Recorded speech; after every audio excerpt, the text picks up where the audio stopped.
ahomeso si Kristo nti se no nimu a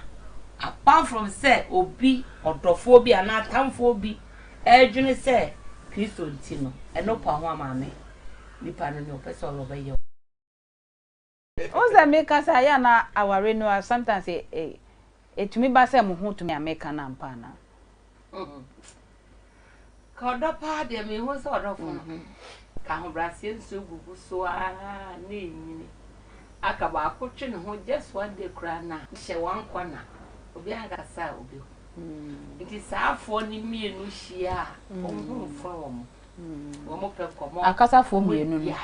wo bodi agoro ndemo wie bibi akra bontene ha ko a to na dwumu no etimi ne nanti the whole week woni nenam se enne saafo we ya aba abechi hye ye hu nti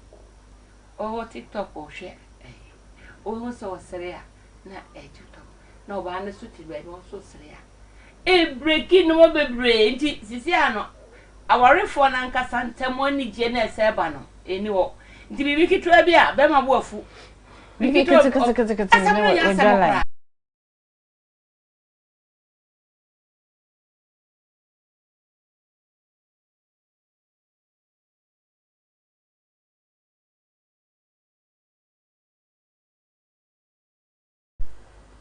fano